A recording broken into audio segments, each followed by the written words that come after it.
नमस्कार बंधुरा केमन आছেন সবাই। Welcome to my channel cooking with Anu. Anu রান্নাঘরে আপনাদের স্বাগত। আজকে আমরা দেখব সুজির চিত্রকূট মিষ্টি রেসিপি।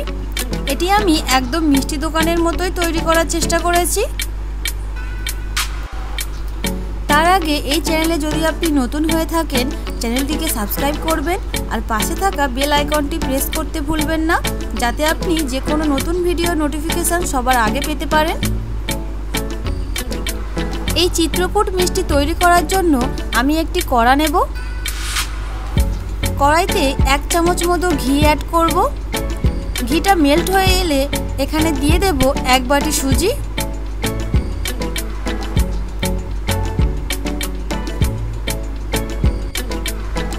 সুজিটি সুন্দর করে লো হিটে ভেজে নেব।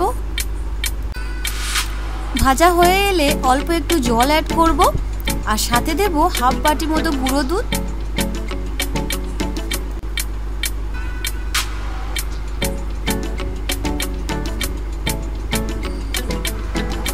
এবার ওই কড়াইতেই সব একত্রে মিক্স করে সুজিটা একটু ডো আকার করে নেব, না শক্ত না খুব নরম। এবার এই ডোটাকে একটু হালকা হাতে মাখিয়ে নেব।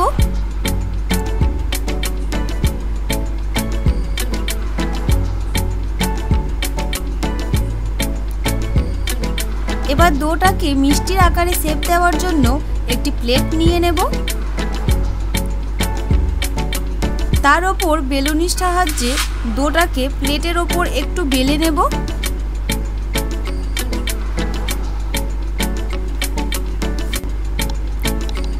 আর ছুরি দিয়ে চিত্রকূট মিষ্টির আকারে কেটে নেব। আমি এখানে স্কোয়ারের মতো শেপ দিয়েছি, আপনারা চাইলে আপনাদের পছন্দ মতো শেপ দিতে পারেন।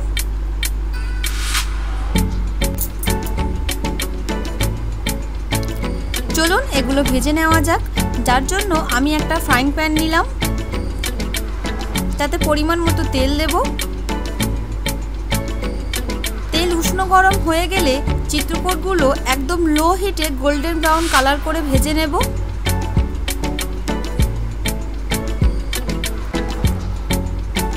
চলুন এটা ভাজার সাথে সাথে মিষ্টির রসটা বানিয়ে নেওয়া যাক। মিষ্টির রস বানানোর জন্য আমি একটি কড়া নিয়েছি। কড়াইতে দেব 3 বাটি মতো চিনি, যার আনুমানিক ওজন 400 গ্রাম।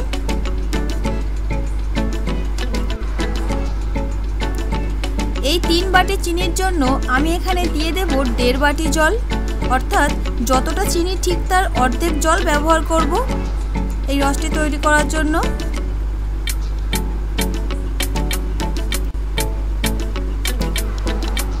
ব্যাস এইভাবেই মিডিয়াম হিটে হালকা একটু নেড়ে নেড়ে রসটা তৈরি করে নেব, যতক্ষণ না রসের চিট ভাবটা চলে আসে। 5 মিনিট এইভাবে ফোটানোর পর রসটা গাঢ় হয়ে কমে আসলে রসের একটা চিট ভাব চলে আসে, তখনই বুঝতে হবে যে রসটা পারফেক্টলি তৈরি হয়ে গেছে। দেখুন রসের চিট ভাবটা চলে এসেছে।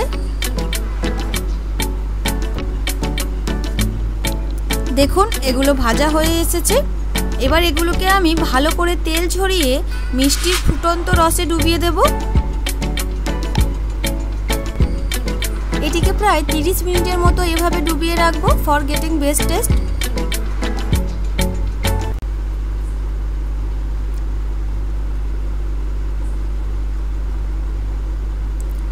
30 মিনিট পর এটি রেডি হয়ে গেছে। Now it is ready to serve.